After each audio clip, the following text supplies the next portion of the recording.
मिट्टी ने बीज का कर्ज दरख्त बनकर चुकाया। समंदर ने नदियों से लिया जल बारिश के बहाने लौटा दिया। वनों के आश्रय का मोल पशु पक्षियों ने उसके साथ मरकर और जलकर भी चुकाया। पर्वत धरा का आंचल नदियों से सींच कर अपने बोझ का मोल चुकाते हैं। हम इन सबों के कर्ज से लदे हुए हैं, न जाने कब चुकाएंगे। हम इसका कर्ज कभी नहीं चुका सकते, पर उन घावों पर मरहम तो लगा ही सकते हैं जो हमने ही दिए हैं। चाहे फिर वो हम पेड़ लगाकर करें, पानी बचाकर करें या किसी और तरीके से। अब आप ही ये सोचिए कि वो तरीका कौन सा हो सकता है। नमस्कार, आप सुन रहे हैं अपना रेडियो 96.9 एफएम। मैं हूं अनुराधा। स्वागत है आप सभी का आज के विशेष कार्यक्रम वन और हम में। दोस्तों, आप सभी को अंतर्राष्ट्रीय वन दिवस की ढेर सारी शुभकामनाएं। मानवता और पृथ्वी के अस्तित्व हेतु वनों और पेड़ों के महत्व के विषय में जागरूकता बढ़ाने के लिए हर साल 21 मार्च को अंतर्राष्ट्रीय वन दिवस मनाया जाता है। इसे विश्व वन दिवस के रूप में भी जाना जाता है। अब बात करते हैं इसके इतिहास की।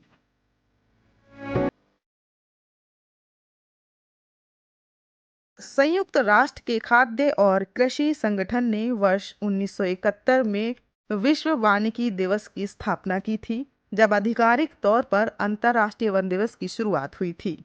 मनुष्य और पृथ्वी हेतु वनों के महत्व के विषय में जागरूकता बढ़ाने के लिए इस दिवस की स्थापना की गई थी। वर्ष 2011 में संयुक्त राष्ट्र ने वर्ष 2011-2020 को अंतर्राष्ट्रीय वन दशक घोषित किया। इसका उद्देश्य सभी प्रकार के वनों के सतत प्रबंधन, संरक्षण और विकास को बढ़ावा देना था। अंतर्राष्ट्रीय वन दिवस की स्थापना वर्ष 2012 में की गई थी। आइए एक नजर डालते हैं भारत में वनों की स्थिति पर।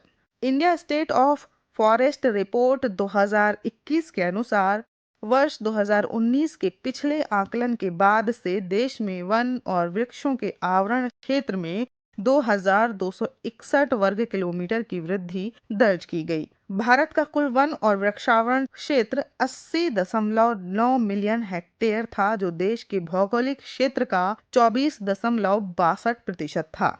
रिपोर्ट में कहा गया कि 17 राज्यों और केंद्र शासित प्रदेशों का 33% से अधिक क्षेत्र वनों से आच्छादित है। सबसे बड़ा वन आवरण क्षेत्र मध्य प्रदेश में था। इसके बाद अरुणाचल प्रदेश, छत्तीसगढ़, ओडिशा और महाराष्ट्र का स्थान था। अब जानते हैं भारत के लिए वनों के महत्व के बारे में। पारिस्थितिक तंत्र सेवाएं पृथ्वी पर 1/3 भूमि वनों से आच्छादित हैं, जो जल विज्ञान चक्र को बनाए रखने, जलवायु को विनियमित करने और जैव विविधता के संरक्षण में महत्वपूर्ण भूमिका निभाते हैं। उदाहरण के लिए पश्चिमी घाट के वन दक्षिणी राज्यों के जल चक्र को विनियमित करने और मिट्टी के कटाव से रोकने में मदद करते हैं। जैव विविधता का केंद्र भारत में पौधों और पशुओं की प्रजातियों की एक विस्तृत विविधता वास करती है, जिनमें से कई केवल देश के वनों में पाए जाते हैं। उदाहरण के लिए बंगाल की खाड़ी में सुंदर वन में मैंग्रोव वन रॉयल बंगाल टाइगर का निवास स्थान है। इसी के साथ गरीबी उन्मूलन, जनजातीय समुदाय का आवास, उद्योगों के लिए कच्चा माल, इन सभी के लिए हम वनों पर आश्रित हैं। लगातार वनों की कटाई से हम बहुत सारी परेशानियों से जूझ रहे हैं, जैसे जैव विविधता की हानि, सिकुड़ता वनावरण, जलवायु परिवर्तन, संसाधन तक पहुंच हेतु संघर्ष और सामाजिक तनाव, और यहाँ तक कि हिंसा भी हो सकती है, क्योंकि विभिन्न समूह वन संसाधनों तक पहुंचने और उनका उपयोग करने के लिए संघर्ष करते हैं।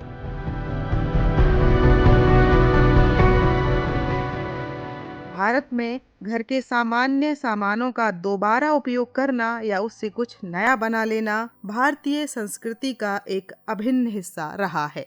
अगर हम इसी संस्कृति को आगे भी बरकरार रखते हैं तो हम अपना योगदान दे सकते हैं पर्यावरण संरक्षण में।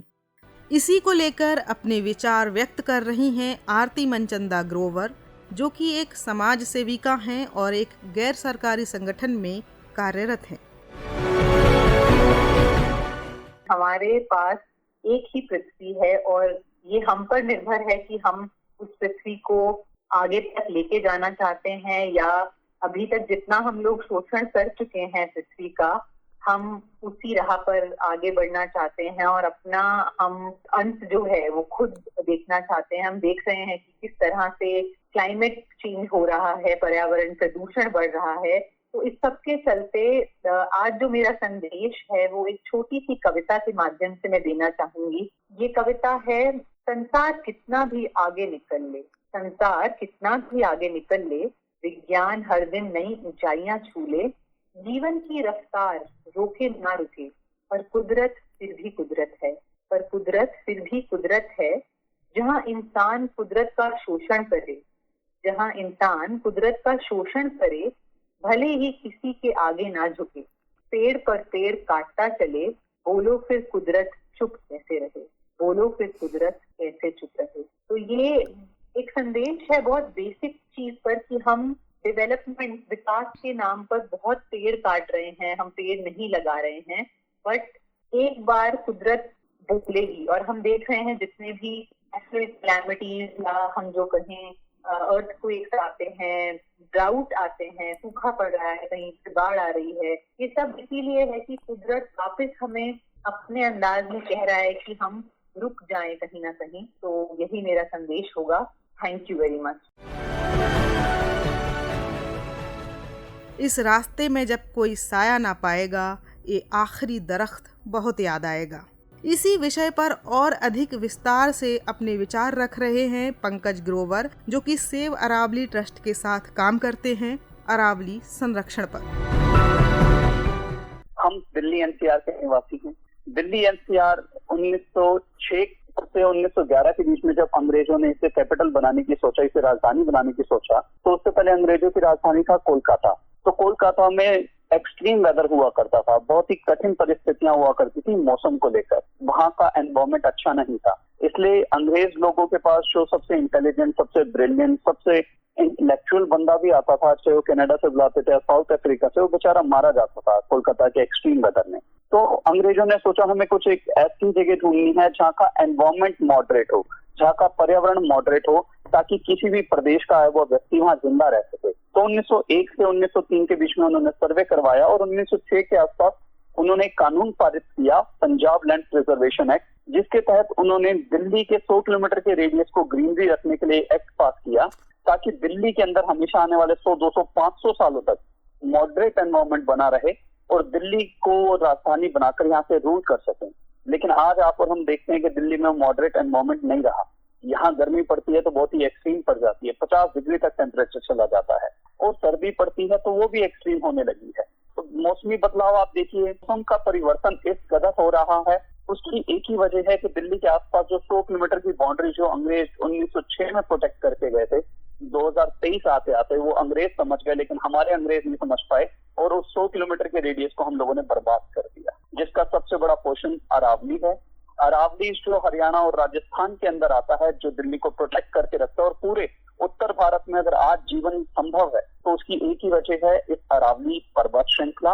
अगर ये अरावली पर्वत श्रृंखला ना हो तो थार रेगिस्तान अपने आप को विस्तार करके पूरे उत्तर भारत में छा जाए। और आज आप देखते हैं जो जून जुलाई के महीने में धूल भरी जो आंधियां चलती हैं, ये उसी पर्यावरण को जो हमने नुकसान पहुंचाया है, ये उसी की देन है। देखिए, पेड़ हम सभी को लगाने चाहिए, वाटर बॉडीज डेवलप करनी चाहिए, ये सब बड़ी बड़ी बातें हैं जो शायद हर कोई नहीं कर पाता, क्योंकि आज की डेट में पेड़ लगाने के लिए हमें जगह भी नहीं मिलती, आज की डेट में जोहड़ विकसित करने के लिए हमें जगह नहीं मिलती। लेकिन कुछ एक छोटी बातें मैं आपसे कहूंगा, जो आप और मैं और एक आम इंसान अगर अपने जीवन में धारण कर ले तो वो पर्यावरण को कहीं ना कहीं नुकसान होने से बहुत हद तक बचा सकता है। और वो छोटी सी बात ये कि मुझे एक मूवी का डायलॉग याद आता है कि उसमें वो हीरो कहता है कि मेरी जरूरतें कम है इसलिए मेरे जमीर में दम है। तो अपनी जरूरतों को, अपने लाइफस्टाइल को मिनिमलिस्टिक रखिए कि अगर आपको 5 कमीजों की जरूरत है तो 5 ही आपकी अलमारी में हो, 50 ना भर के रखें, क्योंकि अगर आप 45 एक्स्ट्रा चीजों को अपनी अलमारी में स्टोर करके रखेंगे तो यकीन मानिएगा उसका रॉ मटेरियल, उसको बनाने के लिए जो फैक्ट्री लगेगी वो कहीं ना कहीं इन्हीं जंगलों, इन्हीं पहाड़ों का सीना चीर के बनाई जाएगी। और रॉ मटेरियल अल्टीमेटली हमें नेचर से ही मिलता है। तो नेचर से आप सिर्फ उतना लीजिए, सनातन संस्कृति को अपनाइए, केवल उतना लीजिए, कम में संतोष रखिए जितने में आपकी संतुष्टि है। अगर हम यूं ही संपदा को, नेचर को नोचते रहे, पर्यावरण का हमने ख्याल नहीं रखा, संरक्षण नहीं किया, तो 1980 का मुझे वो याद आता है दौर जब दिल्ली एनसीआर के अंदर 100 दिन बारिश हुआ करती थी।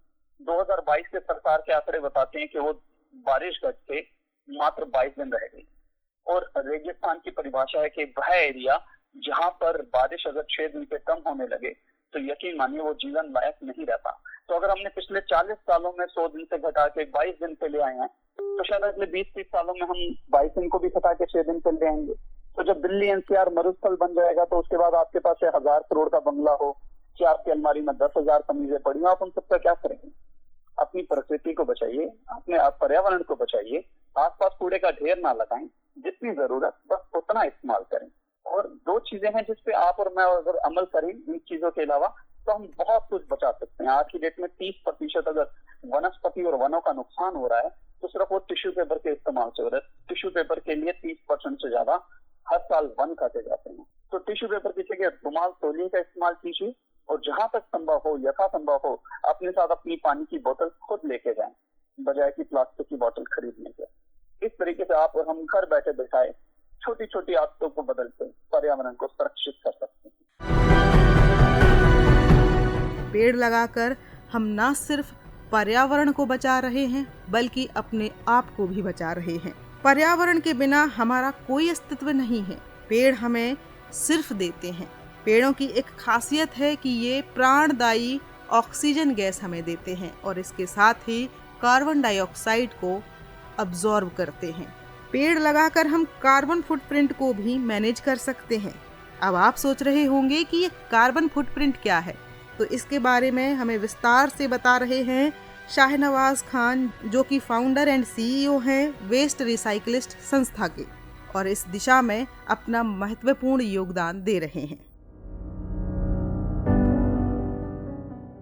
लोगों को बता देना चाहते हैं कि इंडिया में जो पर person per capita carbon footprint generate हो रहा है वो 1.89 हो रहा है, थोड़ा ज्यादा है।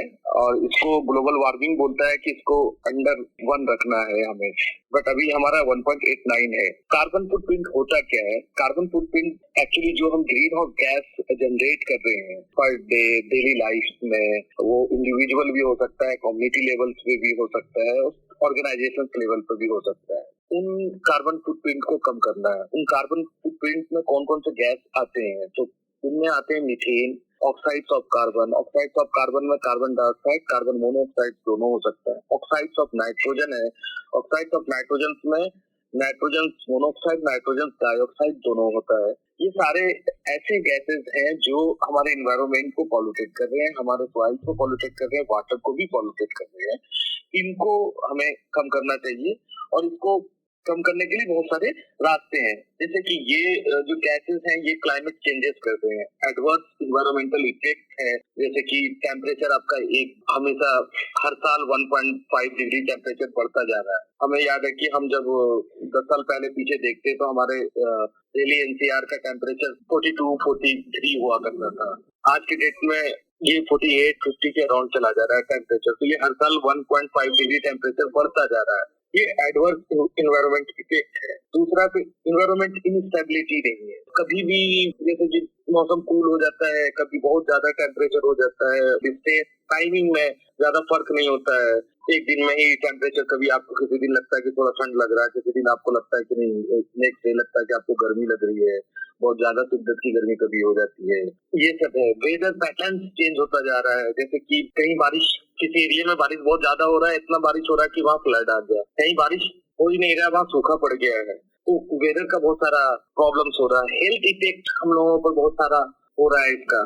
तो इन सब चीजों को हम देखें तो ये सारा दुनिया पॉल्यूटेड इतना हो गया है कि वो कह सकते हैं कि क़यामत के करीब जा रहा है। उन सब चीजों को कंट्रोल करना होगा। वो हम कर सकते हैं सस्टेनेबल एस्टैब्लिशमेंट से, सस्टेनेबल फ्यूचर सोचे, एनर्जी को कंजर्वेशन करें, इकोसिस्टम हमारा दुरुस्त हो, उन सब पर हमें फोकस करना चाहिए। उसके लिए कई सारे पॉइंट्स हैं, जैसे कि sustainable food choice, water conservation, conscious consumer, transportation, energy conservation, tree planting and conservation, education and advocacy for ecosystems for sustainable world. अब हम एक एक करके तो बात करें, जैसे सस्टेनेबल फूड चॉइस है हमारा। हम आज के डेट में बहुत चूजी हो गए हैं, फूड बहुत हमें टेस्टी और जायका वाला पसंद आता है। उसके लिए हम रेस्टोरेंट, होटल, बाहर में काफी फ्रिक्वेंटली जाके खाते हैं।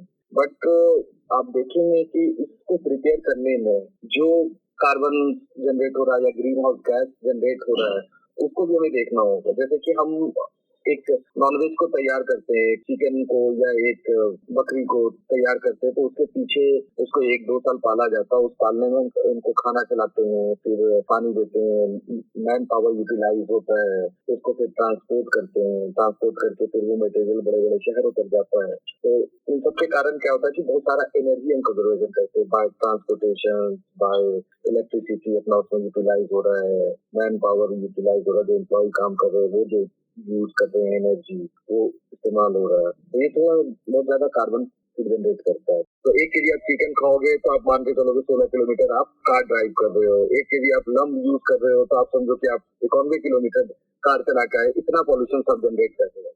फूड के द्वारा जो पॉल्यूशन हो रहा है उसको कंट्रोल कर सकते हैं हम।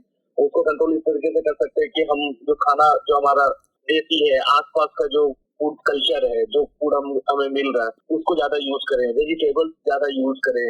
खाना जो बनने के बाद लेफ्ट ओवर हो जाता है उसको आप फेंक देते हो, फेंको मत, उससे आप नया फूड तैयार कर लो। जो पुराना सिस्टम था, जैसे चावल से पहले लेडीज लोग उसको फ्राई करके यूज कर लेती थी, तो वैसे आप एक नया डिश उससे बना लो, उसको फेंको नहीं, उसको बर्बाद मत करो। उसके पीछे बहुत सारा एनर्जी यूज हुआ है, बहुत सारे प्रोसेस हुए हैं, तो उनको यूटिलाइज ज्यादा से ज्यादा करना चाहिए। दूसरा, किचन के अंदर स्मार्ट अप्लायंसेस होने चाहिए, जिससे कि हम कम से कम बिजली का खपत करें, कम से कम टाइम में बन जाए और वो ज्यादा महंगा और मुश्किल वाला काम ना हो। तो वैसा स्मार्ट अप्लायंसेस यूज करें, 3 स्टार 4 स्टार। उसी तरीके से अगर हम ट्रांसपोर्टेशन देखते हैं तो ट्रांसपोर्टेशन में जैसे कि दिल्ली में कल्चर है कि लोग कार से चलते हैं।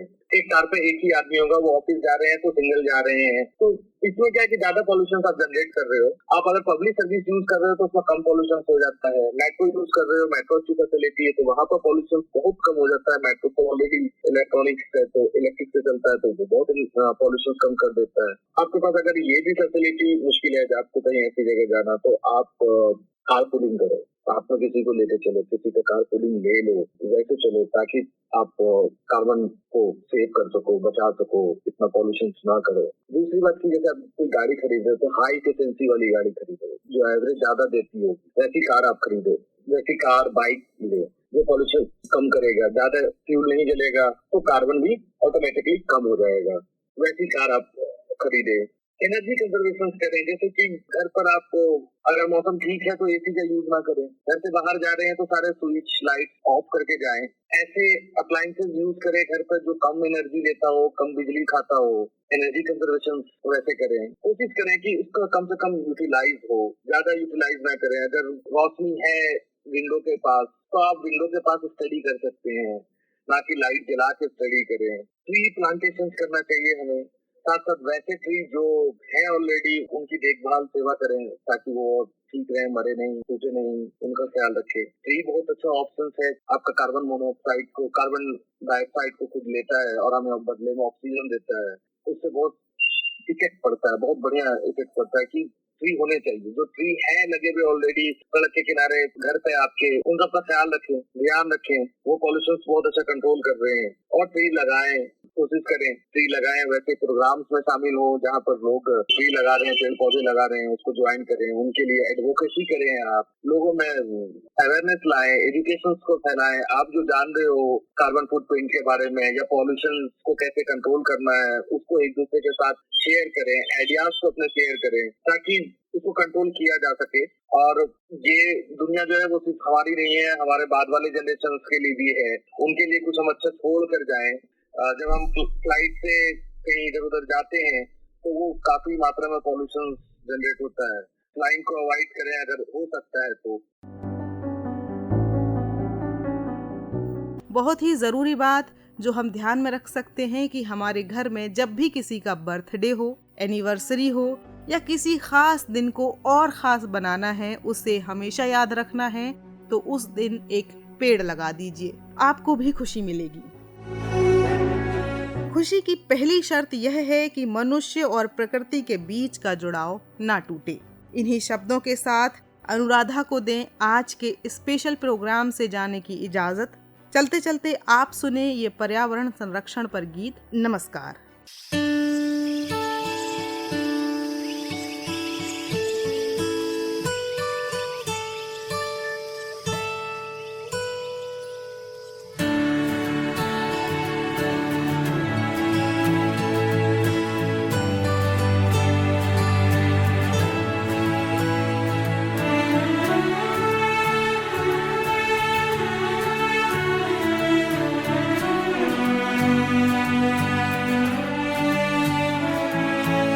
फूलों ने जाके बूंदों से पूछा, बूंदों ने जाके मिट्टी से पूछा।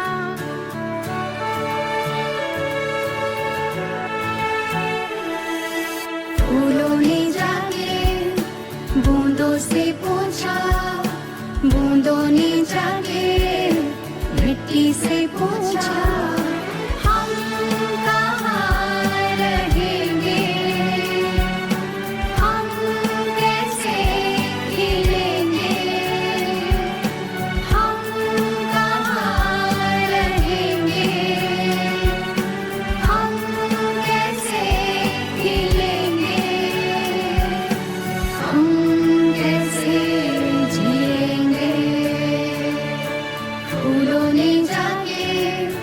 बूंदों से पूछा, बूंदों ने जाके मिट्टी से पूछा। गीत गीत देना देना देना।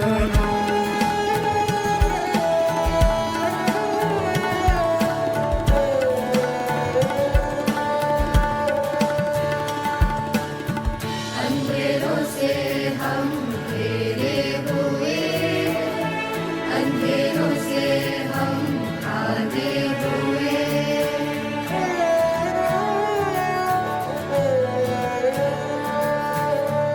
अंधेरों से हम घेरे हुए, अंधेरों से हम भागे हुए।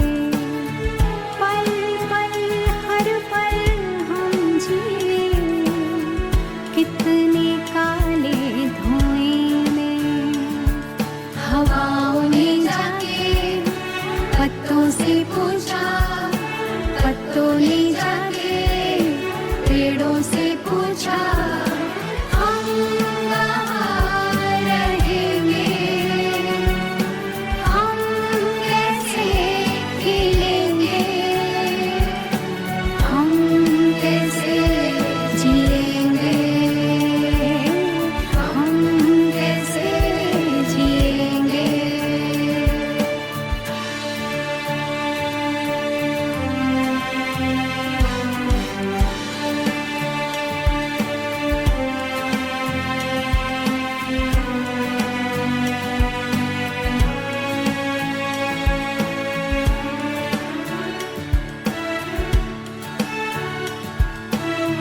हम है तो तुम हो तो हम, इंसान हो तुम, प्रकृति हम।